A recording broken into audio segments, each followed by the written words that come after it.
Wednesday morning to you. The roads this morning, the main arteries, just a little bit better. Side streets, driveways, parking lots. Ladies and gentlemen, please be careful. Those are still skating rinks. They are not all cleared away, not even close. Side streets can be very, very tricky. And like in my neighborhood, there's folks are still literally sledding across the street. So really be careful, especially mid-afternoon when it warms up a little bit, of young people out there trying to enjoy this slippery, cool, snowy weather. But we're not out of it. Another cold front's coming on the weekend.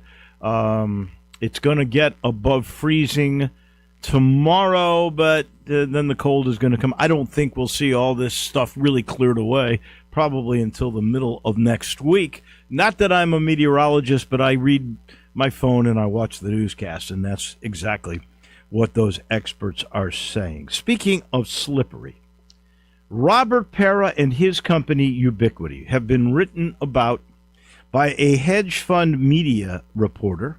His name is Sam Koppelman. He works for Hunter Brook Media, which is a hedge fund, which took advantage. Did they maneuver the market? They wrote a story about allegations that Ubiquity was selling telecommunications equipment, stuff that would enable drones to attack, that were purchased by Russians and used against the Ukrainians in their war. That allegedly would break laws that they're of international businesses and blockades that have been set up by the president's the Trump administration. These are all allegations. Of course, the Grizzlies owner, who is I wrote this. I read this story, and I think it's pretty accurate. Always in the shadows. Last time he did any media thing, I think it was with Jeff Calkins in 2018.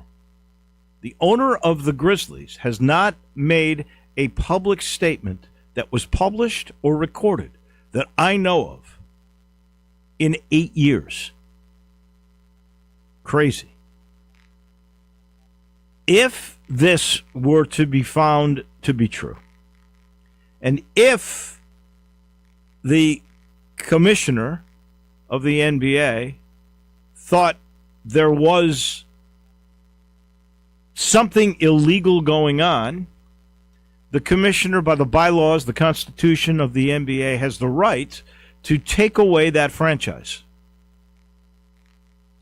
Now, Robert Pera is simply going to say, wait, I sold this equipment, and I do so much business. The vast majority of my business is done internationally. I sold this equipment to a distributor. I have no idea what this distributor will do with that equipment once I've sold it to him. I don't necessarily ask that question. All I want to do is I want to furnish this equipment to that particular buyer at my particular price. That's the way my business works. So the question here could be culpability. Honestly, I don't think anything will happen from this. If it were to, and I don't know if this is accurate either. I'm certain that as this thing proceeds, if there's actually going to be a takeover of the team by the league, I don't know. Does that mean they could take it to Vegas or to Seattle if they wanted to? I doubt that. They want to make those new territories for huge rights fees. But I also wonder, is there a right of first refusal by the minority owners of this particular team? I go back, and this thing still rubs me because I just wish, and I respect like crazy the Cates, the Pitt Hyde, and what he does for this community, but they really misread the tea leaves prior to the purchase of this team by Robert Pera. If I recall correctly, Robert Pera bought this team somewhere around $360. I want to say, if I remember, that there was an offer to the local ownership group. There was the group that was headed up by the Pitt Hyde and the Cates brothers, Andy and Staley. And I want to say that purchase price to them was like $330. I really believe that Michael Heisley, who I think was a good owner, for whatever reason, the Cates, the Hydes, they didn't trust him. They thought they were being offered a raw deal. So they didn't do the deal, but they could have had the team, I think, for around $330. It's now worth $2.3 billion. It's worth $2 billion more. What an investment that would have been for those guys. But they did not trust Heisley, and so he sold it to Pera, and Pera uses the leverage of moving the team on a regular basis. If the Hydes and the Cates had bought the team, there would never be these issues. That's disheartening to a certain extent. I would hope that the right of first refusal could be used so that if this were to occur, and again, I'm saying I don't think anything's going to happen from this. But if it did, I'm hoping that group would figure out a way to buy the team. And then you wouldn't have to worry about this team moving, which obviously is always out there. Here is the problem. When the team was worth 330 or 350 or 60 or 80 million, it was a very viable entity. At 2.3 billion, I looked up, and I don't know how accurate this is, but I looked up by Google what is Pitt Hyde's net worth, and I found anywhere from 2 to 4 billion. Now I don't know what the Hyde's money would be. It may take a combination of Hyde's, Cates, Fred Smith family, Donovan family, maybe a guy like Billy Orgel, maybe a guy like Mike Keeney, everybody coming together and putting up some money. But, if your net worth's $4 billion, you're not taking half of it and putting it in a team where you don't get your money back till you sell. So it would have to be a combination of several people that are worth billions. And I don't know if that could be the case here. So it's incredibly tricky. But then again, I go back, what's the culpability? Is Robert Pera, he didn't directly, I don't think, from reading what I see, he didn't sell this equipment directly to Russia. He sold it to a distributor who then turned around to make his profit. And you also have to realize the hedge fund reported this and went short on the stock. They maneuvered the market to a certain extent. And I don't think that's the first time that's ever happened. So a lot still to be decided about what happens here. There's not been a comment by the Grizzlies. No shock. There's not been a comment by the NBA. A little surprised there.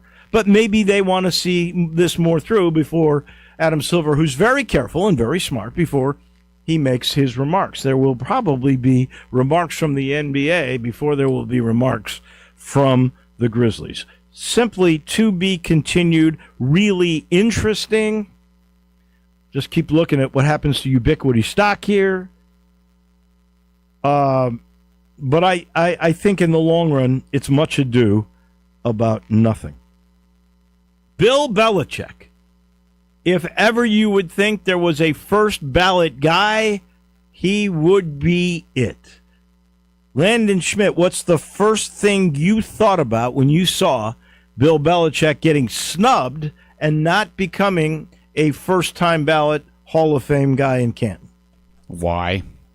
That's simply the question I asked. I mean, you think of the guy who has been to the dance several times, won it more than anybody that I can remember in recent memory. I think as a coach and an assistant coach, he's been to the Super Bowl 12 times. Mm-hmm. As a coach, in some capacity, 8 rings. 6 of them as a head coach. So, what do you think? The first things that come to my mind, and there's several factors here. 1, Spygate. Now, Spygate was probably, of all the alleged infractions, that's the worst. He got caught videotaping what Miami's practice. I think it was the Dolphins in their division. That was the worst. The second was Deflategate. That seemed to me to be a bunch of BS. Yeah, I don't believe that. It could be his own dour and condescending attitude that just rubbed enough people. There's 50 voters, and you got to get 80% of the vote. There's enough in there that could go, you know what, I'm not going to let him in on the first time. He's such a jerk. Why would I? Seems a little nitpicky to me. Well, it's vendettas. Here's the other thing. In the coaching and the contributing category, Robert Kraft is in there. Apparently, each voter gets to pick 3 people. And in some of their minds, Kraft goes in before Belichick. And that could have taken away because you got to get 40 of the 50, and he didn't get to the 40 mark. Mm-hmm. So that means you're talking about just 11 guys if you're at 39, right? Yeah. They might have gone, you know what, I think Belichick deserves to be in there first. Think about this. And I know some people have brought this up. They're going to say, you know what? Bill Belichick won those 6 Super Bowls as the head coach at New England with Tom Brady. When Tom Brady left, he didn't do a darn thing. Brady went to Tampa and won a Super Bowl. That's all Brady. That's not Belichick, which I don't believe, by the way. But that could be part of it. You know, some people are going to go, he's such a bad example the way he is in those press conferences. And, that 24-year-old girlfriend, and she's a piece of work.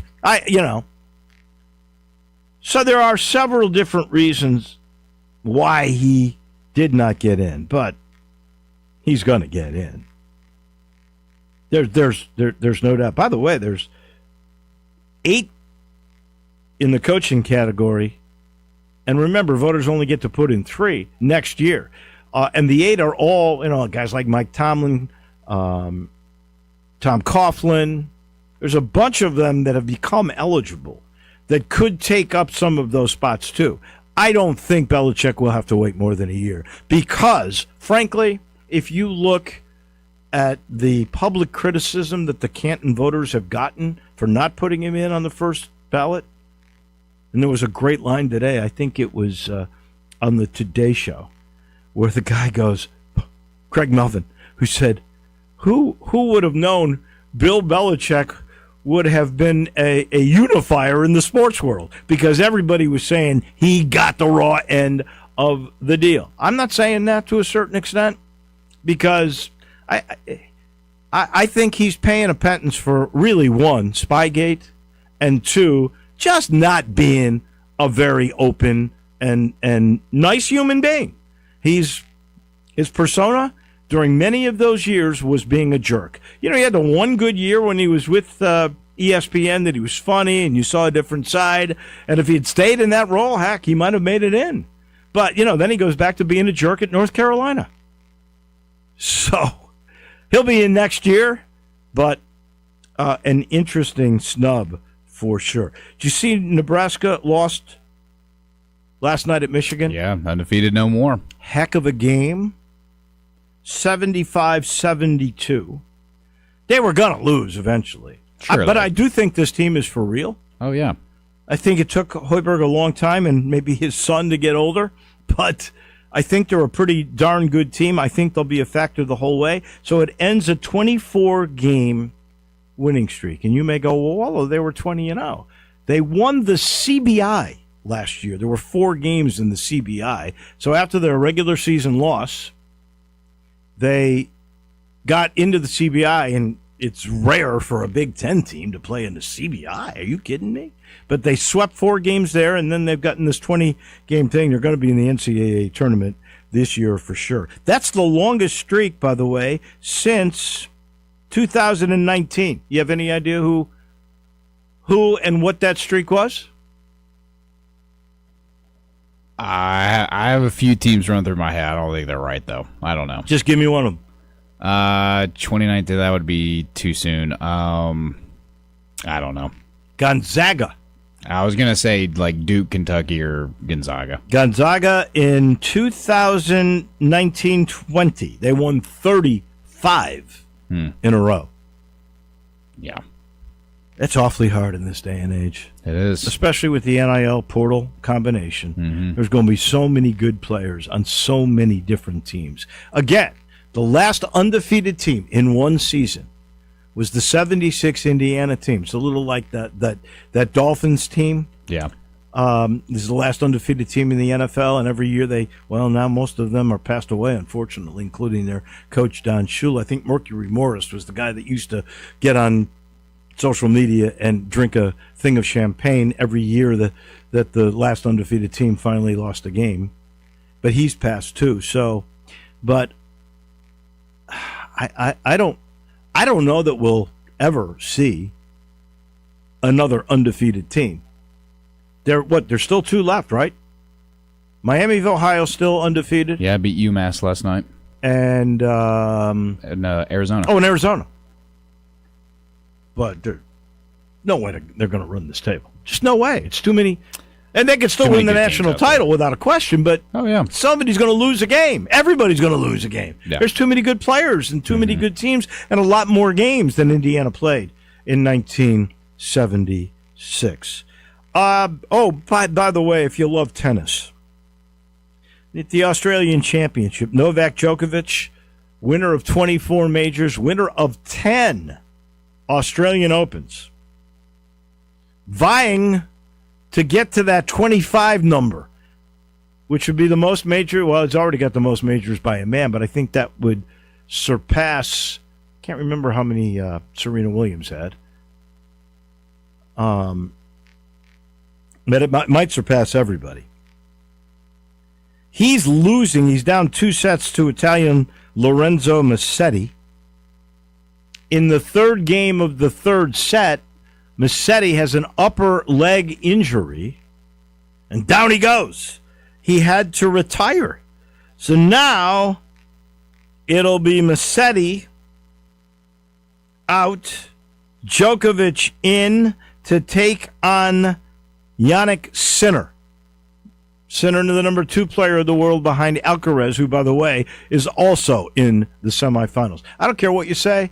Djokovic in his 40s now, he's still getting to the quarterfinals and semifinals of every major tournament. He's just not good enough now. He's too old to get past Sinner or Alcaraz. And we'll see what happens with Sinner. Got lucky.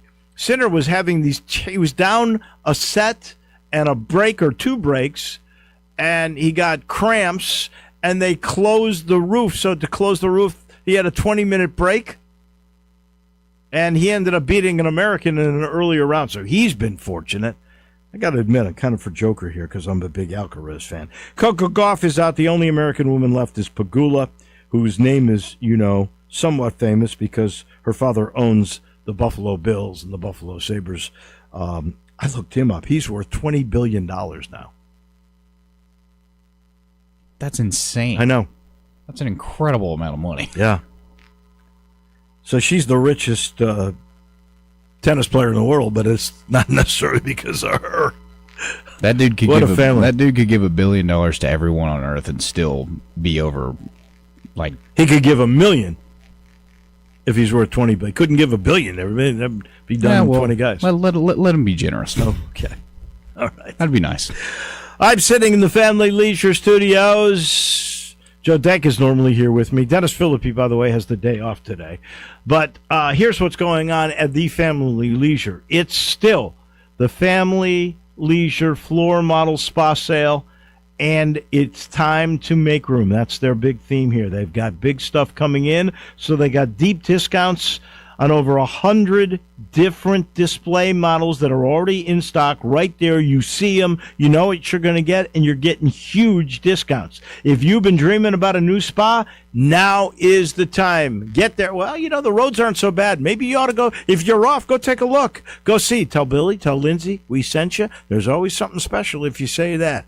It's all still happening at Family Leisure. We're going to take a break. When we come back, we talk the business of sports with Joe Denk, former GM of 24 and 30 and a producer and director of many a TV sporting event. He gives us the breakdown on a whole bunch of stuff, including college football numbers, college football and basketball eligibility, the Robert Pera stuff. It's all coming your way in just a minute.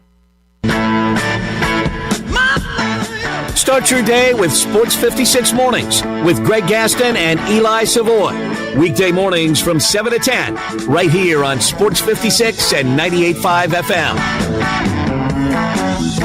Looking for sports in all the wrong places? Try the Owner's Box Sports Bar and Grill in Lakeland's Town Square. Fun, exciting, friendly, and comfortable with wall-to-wall TVs. 24 taps for all your beers, including $3 domestic and $5 craft pints on Mondays. Monday through Friday, 3 to 6 happy hour. Music bingo Tuesdays. Daily specials and online ordering. The Owner's Box Sports Bar and Grill in Lakeland's Town Square. Highway 70. Check Facebook for daily specials and weekend music at the Owner's Box. To NST, it's never just another case. It's your shot at getting life back on track. Real help, real heart. 35 years and still winning. NST is the way to go. Call 683-7000 or go online at nstlaw.com. Hi, folks. Bill Russell at Russell Brothers Fine Jewelers, and I hope your new year has started out in a great way. I think we're all relieved when the holidays are over and life returns to normal. And normal means that special gift-giving occasions always roll around. Over the last 5 decades, we at Russell Brothers have helped thousands of Memphians turn those special occasions into truly memorable celebrations when a small box of exquisite jewelry from Russell Brothers is opened. Beauty, quality, value, and service are what we have offered to our friends and customers for so many years, and all of that is wrapped together in the stunning jewelry you'll find at Russell Brothers Jewelers. Whether you're looking for a very important piece of jewelry for a big occasion, or perhaps just a trendy, whimsical piece to make her smile, we can help you. Remember, beauty, quality, value, and service are our offerings to you every day for every occasion. Come see us at Russell Brothers Fine Jewelers, 4646 Poplar at Perkins.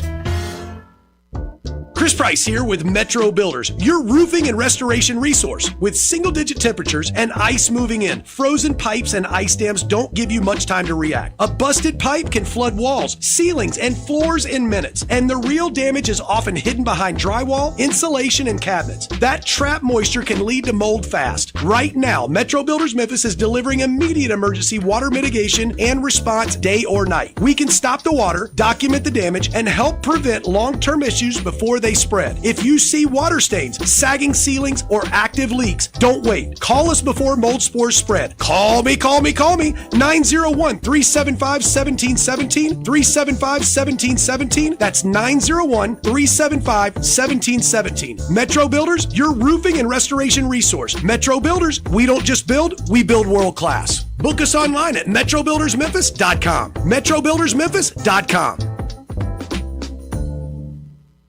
Your Memphis Tiger men's basketball team returns to FedEx Forum for an American Conference matchup Thursday, January 29th at 7 o'clock as the Tigers collide with the Florida Atlantic Owls. Wear blue, show your Tiger spirit, and pack out the Forum as Coach Hardaway and his team host a pivotal conference game. Get your tickets now by visiting GoTigersGo.com/tickets for more information and to grab your seats today. Go Tigers Go! Rebel Nation, get the latest on everything Ole Miss sports with the Cannon Motors of Mississippi Rebel Yell Hotline. Join Rebel insiders Chuck Rounsville, Yancey Porter, and Gary Darby Monday nights at 6 as they break down the latest with the Rebels along with even more insight from special guests. Rebel Yell Hotline, Mondays at 6 p.m. on WHBQ. Stay up to date with everything going on in Ole Miss athletics with Rebel Yell Hotline every Monday night from 6 to 7 on Sports 56 and 98.5 FM.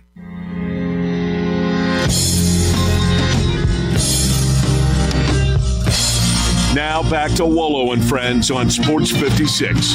Here once again is the voice of the Tigers, Dave Woloshin.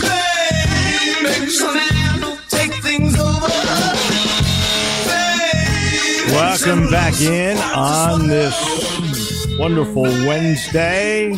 We're going to talk the business of sports with Joe Denk in a minute. He's brought to you by Dinstall's, and I just got this text from Becky Dinstall.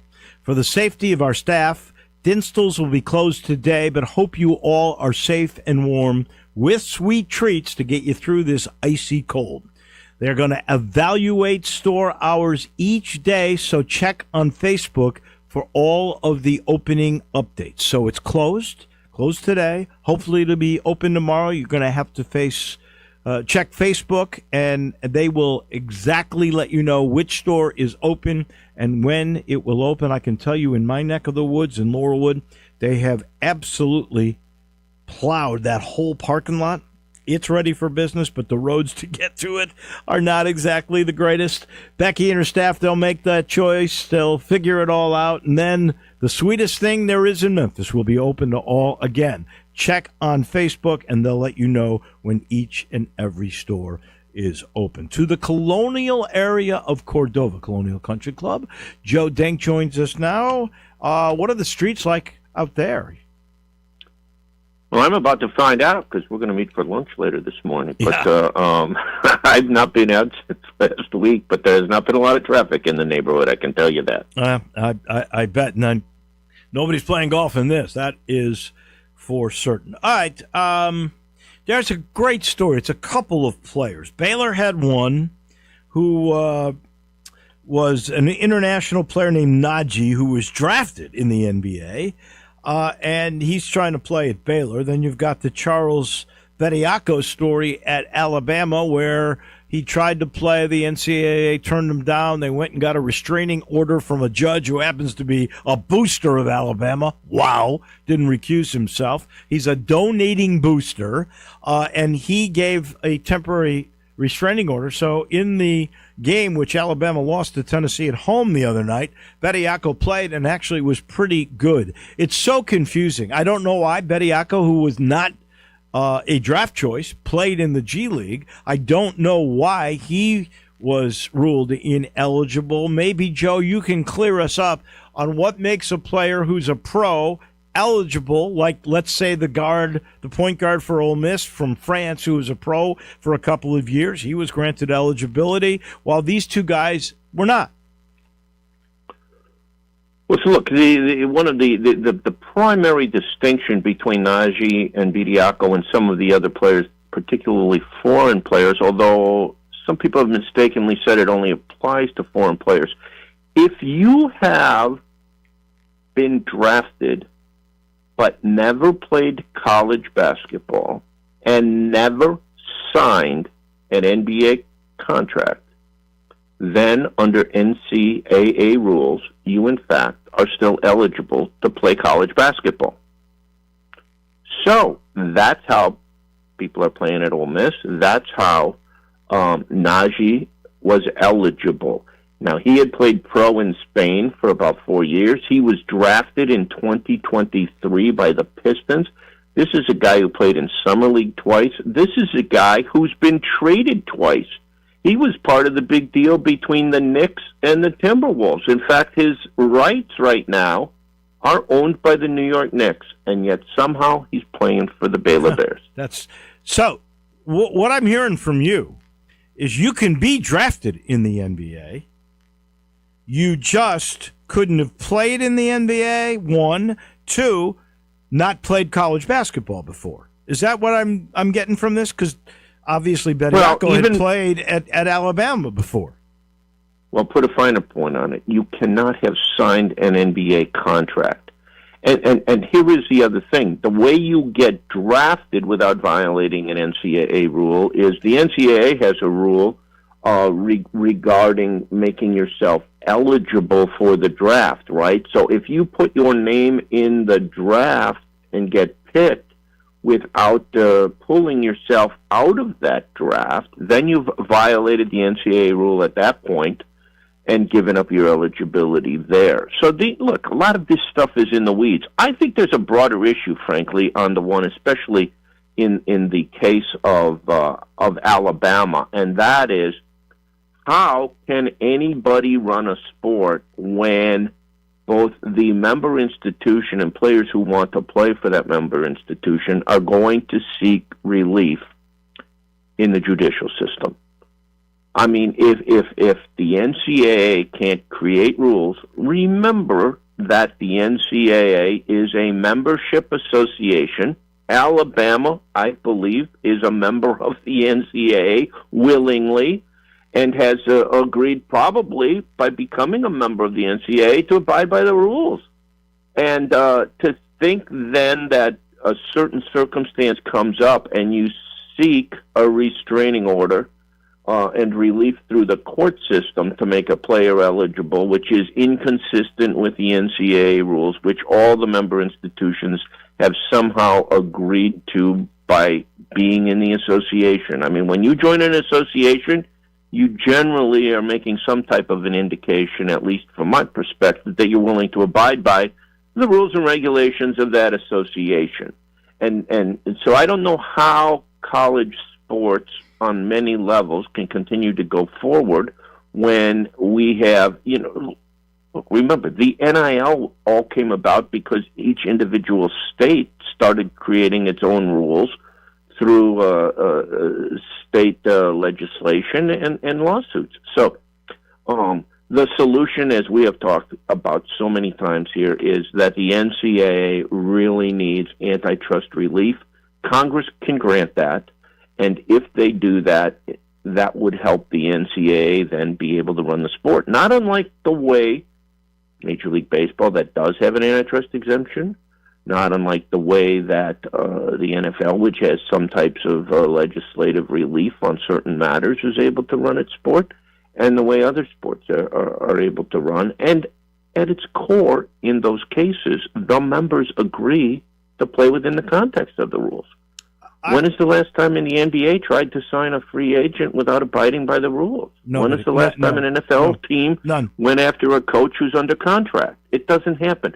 Part of this is that the members of the organization have to abide by and agree to operate within it. So in this particular case, look, some people have questioned Baylor and the Baylor program for going ahead and moving this way. I think the same is now true at Alabama, where you're taking a guy who played 2 years of college basketball, who signed up, got into the draft, was drafted. No, was not drafted. Bediako was not drafted. That's what I thought. I thought he was drafted. I looked at it. He's not. No, he was not drafted. You're right. But he ended up playing in Summer League. Right. He played in Summer League for the Spurs. Listen, let's go back. And he did. Bediako did sign 3 different NBA contracts. That's what made him ineligible. That's why they went outside the system to get the relief. Back to your discussion of congressional oversight and immunity from antitrust legislation. It's got to happen. It's got to happen in a way, unless they reorganize and the NCAA says, okay, their student athletes are going to be employees and we'll have a collective bargaining agreement and we'll go from there that way, which would be a nightmare with 365 Division I basketball schools and all the Division I football schools, and then there's Division II in there, there's Division III in there, although they don't get scholarships there or any money that I'm aware of. But if you, and this goes back to the original case, the UCLA guys, the House case, where they sued for back pay because this is where NIL all began. If you don't like an NCAA rule now, you just take them to court, and the courts are overturning the rules. So for that reason, the NCAA really cannot operate because the courts overturn everything they seem to do. That's why they need help from Congress. No question. I mean, and at the core of all of these cases is antitrust concerns. So that's why the relief needs to come in that category. Crazy stuff. That is for sure. You have any thoughts on the Robert Pera and the ubiquity selling stuff to Russia? By the way, it's not the first time. I got a texter that point out, rightfully so. In 2013, he got in trouble for selling stuff to Iran, in which he said, the same sort of thing. Well, this goes through a distributor, but I got to do a better job. There is some culpability there. We got to get better safeguards. That came out of his mouth, and now here we are, literally 13 years later, and the issue has arisen again. Any thoughts? Because I don't think anything comes out of this, but it is certainly intriguing. So my thoughts are from the perspective of media coverage, and the way the media operates in kind of in the new world order. Okay, a guy named Pablo Torre has a podcast. I mean, a podcast. A guy sitting in a closet with a microphone and has a guy for a company appear as a guest. The company is called Hunter Brook. Hunter Brook runs a newsroom. Hunter Brook runs an investment firm. One is called Hunter Brook Media, Hunter Brook Media, and the other is called Hunter Brook Capital. Okay, and they talk for 40 minutes. And this guy, who we now know, and they disclosed it, but the capital firm has a short position in Paris firm Ubiquity, and the media arm puts out a story that would potentially appear to favor the short position that the other half of the company. What is striking to me is if you Google the websites of three random things, but pretty reputable media organizations today, let's call it ESPN, The Athletic, and the Wall Street Journal. Okay. And this isn't anywhere. This is not anywhere. This story has zero traction on a national level. It's still limited to this podcast. Tory has been called out on a number of things recently. And so what is always interesting to me, how these podcasts can grow so fast. Obviously, it got the interest here in Memphis because the guy owns this basketball team. I would consider this a much more legitimate and greater issue if the story, in fact, has a term we like to use, has some legs, and gets some traction, and gets to be covered at a higher level. Okay, fair enough. I agree. I don't think it goes anywhere, even though this is the second time now this sort of charge has been leveled against Para. Well, look, I'm not even prepared to make I'm not prepared to say it's probably not going anywhere. Look, there was one time a story in the Washington Post that said some guys broke into an office building. Yeah. And people thought that was going nowhere. So we know how these can go. I'm just saying. That cost Nixon his presidency, so that would be this would be minor if Para lost his ownership. And then the question is, where does this team go from there? But let's take it one step at a time. This is interesting. The conference championship game where Memphis, although they played in it, where the American has had a spot on Friday evenings on ABC, apparently is now sought after by the Big 12, and I think that move has been made. The Big 12 is going to take the spot that the American has had on that national outlet. What's your sense of all of that? Well, so, as you know, all of the conferences they now have these schedule reveal events, and they've been going on. The Big Ten finally was yesterday, but, it happened last week when the Big 12 announced their football schedule for the upcoming 2026 season. It kind of seems like the previous season just ended, didn't it? But here we go with the next schedules, and the Big 12 has moved its conference championship football game to the Friday night of that conference championship weekend. It'll be live in prime at 7 p.m. on ABC, and as you said, that window was previously occupied by the American Conference. That was an outstanding, high-profile time period on a great platform for the American.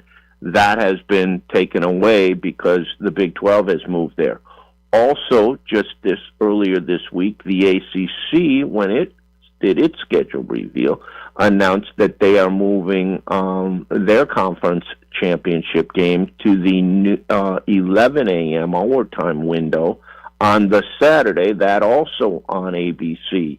You may recall that the ACC game had been being played on Saturday night in prime, but that put it opposite the Big Ten Conference Championship, and they were getting their brains beat out by the Big Ten title game. So they found themselves a lone window absent other competition from a Power 4 conference. So, all of a sudden you look, and ABC has the Friday night game with the Big 12, the early Saturday game with the ACC, followed by the SEC at 3 o'clock in the afternoon on Saturday, and it leaves the Big Ten game basically alone in terms of Power 4 on the Saturday night in prime. So that is interesting. But absent everything we just talked about is an attractive time period now for the American Conference to play its championship Where game. do you think they go? Do they go on ESPN2 or something of that nature on Saturday? It seems to me they did play an 11 Saturday slot a couple of times with the American. Well, they did, but they do it in the presence of competition. You know, we've followed American Conference ratings over the years, and we know what happens when they play a Thursday night game and be the only game in town, and we know what happens when they play an attractive conference game at 2:30 on a Saturday afternoon opposite Big Ten and Southeast Conference football on broadcast networks. So, you know, where does it go? And there is no word yet to where it goes, but it's going to end up on an ESPN network on Saturday afternoon, most likely. But all of a sudden now you're in and amongst the CUSA game, the Mid-America game, and all of that, and you lost that kind of best of the rest position on Friday night. So I don't think it's a positive for the league because it doesn't help from an exposure standpoint. I agree. Last thing, college football title game numbers are in. We didn't get those last time we talked. I hear they're pretty good.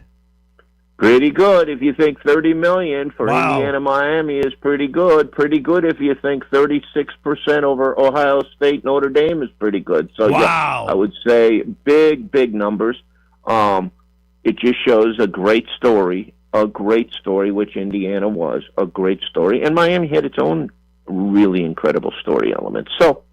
And the game lived up to it because it was a terrific football game. So it does show me. Story. It does show me one thing, Joe. A great storyline can still beat out brand names, and I agree. And that is the lesson of that. Thank you, Joe Dank. I appreciate it. I'll see you this afternoon. We'll talk again next Wednesday. Thank you, David. You got it. That's Joe Dank, brought to you by Sheldon, who's the best real estate point guard in town. Who's also the worst golfer. You got it, Sheldon Rosengarten. If you said him, you're 100% correct on both counts. Most people call him Sheldon because when you're selling your home and you want it done, you better call Sheldon. He's been doing it a long time, and he knows some stuff about marketing and positioning your property to get the most money for it and to get to that closing table quicker than anybody else. He may also be known as Mr. Three-Putt.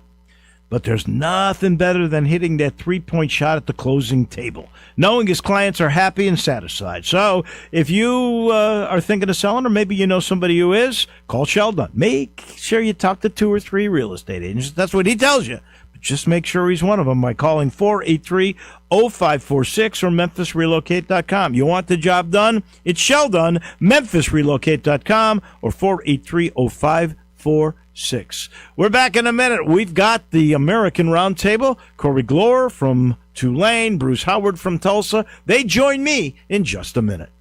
Sports 56 and 98.5 FM. Available locally on your radio dial as well as around the world online at sports56whbq.com. Take us with you everywhere by downloading the Sports 56 app. And at home, just say, Alexa, play Sports 56.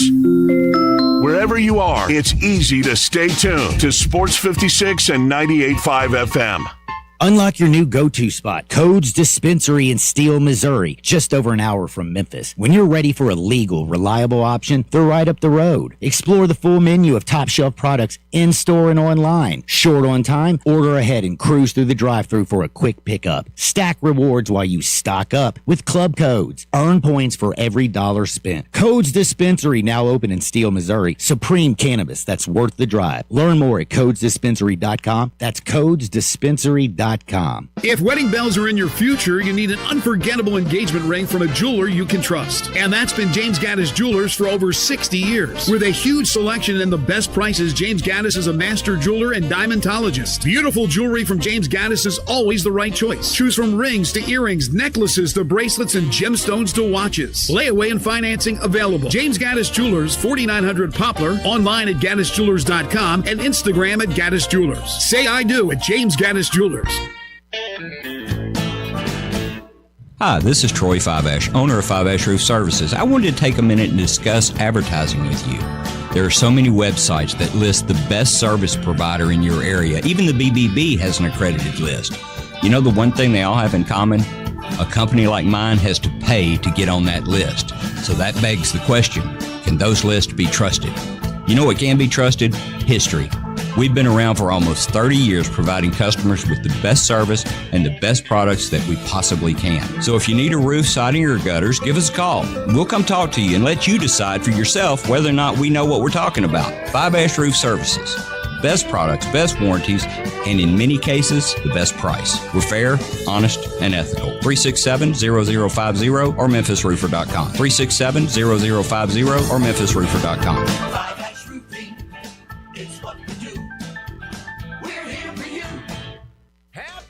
Mr. McNate, hey, what's up over there at Gossett Volkswagen Germantown? What's up is the payments are down. What you talking about, Marty McNate? I'll tell you what I'm talking about. How about take your pick, Randy, for $299 a month. 2025 Jetta Sport or 2025 Volkswagen Taos S. Your choice, $299 a month. Jetta Sport or Taos S, $299 a month. And that's not all, Randy. How about 3 rows of seats, more room for all kinds of adventure in a 2025 Atlas SEL, $499 a month, or get $7,000 off MSRP. Come see me, Marty McNate, at Gossett Volkswagen Germantown, 7420 Winchester Road, or shop online at GossettVWG.com. And remember, your future is what you make of it. That's Gossett Volkswagen Germantown or online, GossettVWG.com. All 36-month lease, Jetta SM104-280, MSRP 26,426, Taos SM06162, MSRP 27,011, Atlas SC 539735, MSRP 51,546, includes all rebates, NSP at 895, excludes tax, non-license, approved, vetted CD, complete details, offer valid through month-dealers.com. Now back to Wolo and Friends on Sports 56. Here once again is the voice of the Tigers, Dave Woloshin.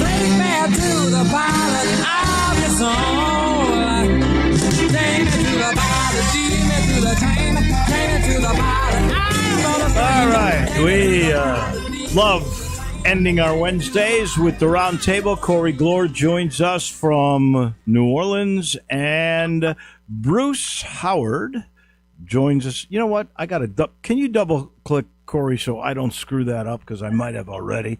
And then let me bring in Bruce Howard. I'll double click him, and I think we're all in. Let me start with Bruce. Just on the weather, I left your neck of the woods not that long ago. I didn't get out of Wichita till Monday night, and I know it was bad in Tulsa. How are you guys holding up?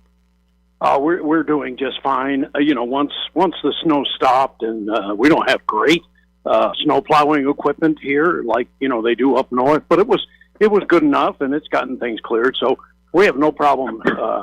Here we did move the women's basketball game up a couple of hours yesterday, but able to get that game in. So we're in good shape, and North Texas is here. In fact, they're practicing as we speak with their shoot around. So all good here. Corey Glore, I think you guys missed everything, didn't you?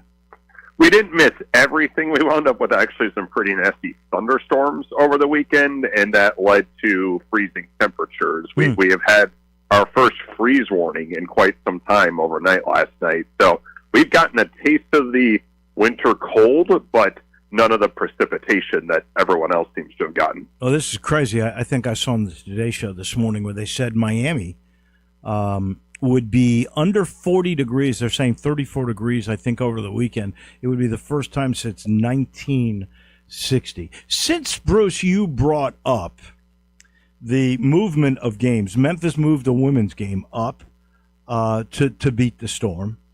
And Memphis had requested Wichita move that game to Friday. Now, that's a linear ESPN game. That might have been a problem. Wichita did not want to move the game. They were okay with it, and they're pretty good about snow removal. Like when I went to that game at 1 o'clock on Saturday, it was a blizzard. It was a whiteout. It was incredible, but they had a good crowd anyway. They're better at that, but then Memphis could not get out. Had the game been playing on Friday, Memphis would have been home. But because it wasn't, Memphis was stuck there till Monday night. That's 3 extra hotel days and food and things of that nature. Plus, when you arrived, the place was a mess. You would have beaten that. And so it was really dangerous getting home, getting out of the parking lot, and all that other stuff. My question for you guys, and I'll start with you, Corey, is should the commissioner have made a move, taken safety and even finances into account, and overruled the school when one other school was saying, look, we need to move this game so we can get back safely, and he just did not do anything. From my view, I'll tell you, I've already said, I think it was a very poor leadership decision. I'm curious about how you guys view that as outsiders, and I'll start with Corey. Yeah, it's interesting. You know that situation better than Bruce or I do about what happened with that specific game, and so I'm going to lean on you about the specifics of that. But if that was really the case, if there was hesitance from Wichita to not put that game up earlier in the week, like Tulane wound up playing Charlotte on Friday night, that was scheduled for Sunday, right? And then that, if it's a linear TV game, we've seen those. We saw a lot of those get changed over the weekend outside of the American, and so that's not a precedent that should be, leaned on here. It was dangerous, like for everywhere east of the Rockies. Like that's why you had 100 some odd games move like they did to try and avoid the mess that this was. And so if that was really the case there, then yes, there should have been something from the higher ups in the American of some more common sense, because staying another couple nights after a game like that is just, you got to avoid that as much as all possible. Well, I think the worst part was the dangerous aspect of coming home, even on Monday, because you're under literally 5 inches of ice that you had to unbury your car from and get pushed out, and then navigate streets at 10 o'clock at night, which was, in my estimation, a dangerous situation. And just to clarify, Memphis did want the game moved. Wichita did not want to move it, and so ESPN didn't want to move it unless Wichita was willing to do it, and the commissioner did nothing. That's my view from my lower position in all of this. My pay grade's not that high, so that we know pretty much are facts. Bruce, your sense of it? Well, there's such a big difference. Like here in Tulsa, it was all snow. There was no ice. Now, a little bit of ice, of course, forms. But up there in Kansas, you obviously had, 3 or 4 inches of ice underneath everything. So clearly it was dangerous, and I honestly don't know the exact numbers on it. If you have a linear game and you don't play it and you end up moving it to ESPN Plus, does that cost your institution money? I don't know. I would suspect no, because it's an overarching umbrella of an agreement between ESPN and the league. So I'm not so certain it was going to cost Wichita State money, but I don't know for sure. And that would be my question. And, honestly, there are some ESPN Plus games that end up with better listenership than, say, an ESPNU game. I'm not sure if yours was on 2 or on U or whatever, but I'm not so certain that, that there's a monetary loss by anybody other than the fact that you really want to be on linear. I'm not so sure that trumps, the safety of the student athletes. Well, it just so you know, the ice was in Memphis, although there was some ice below the snow that you got in Wichita, and they got like 6 inches of snow, but they deal with that pretty well. I that was a little tricky, but nothing like it was when you got to Memphis. So anyway, my view, I thought Tim Pernetti did not act as a leader in that particular situation. We've just seen that we didn't know about this language, but the College Football Playoff Committee says now the Group of 6 still has in the 12-team college football playoff format, they still have a seat to G6. But now it doesn't have to be a champion. I guess I'm not disturbed by that at all, really. They're going to take the highest-ranked team. But I found that interesting. Your thoughts, and this time I start with Bruce.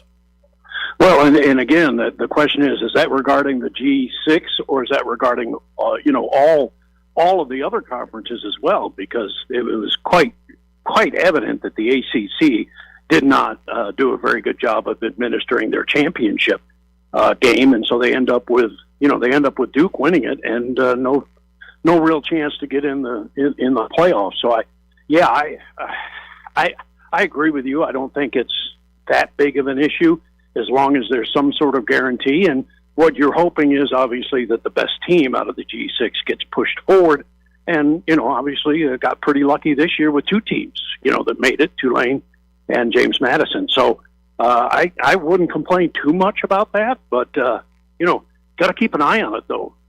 No doubt. Corey, your thoughts?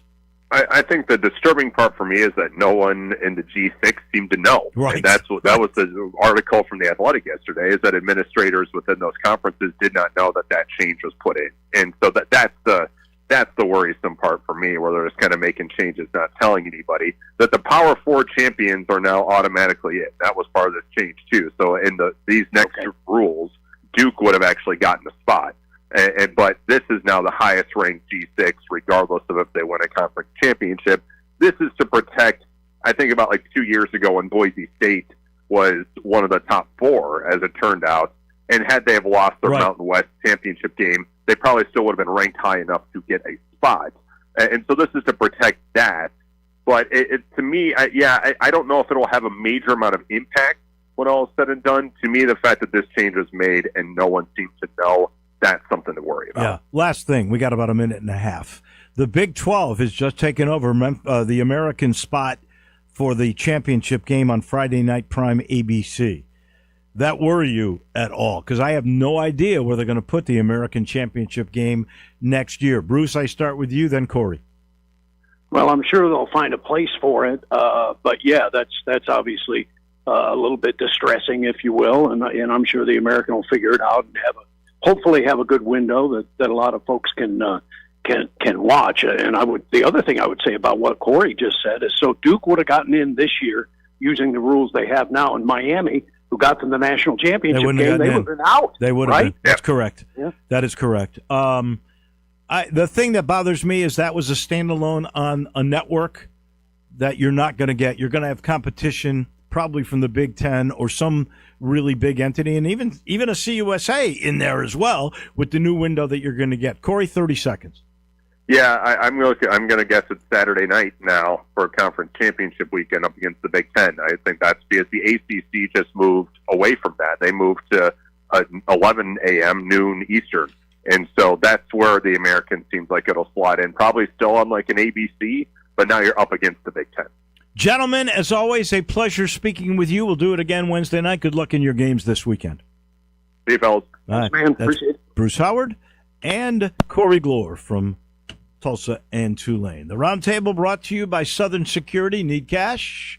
Refinance your auto loan with Southern Security. You'll have no payment for 60 days. Southern Security will finance up to 115% of the current value of your vehicle for up to 72 months. They can do things banks can't because they're not for profit. To find out how to put more cash in your pocket, call our member service team. You talk to a human at 901-452-7900 or apply online at southernsecurity.org. Southern Security, your home team credit union, federally insured by NCUA. That'll do it for us. Johnny Radio's right around the corner. Have a great day, everyone.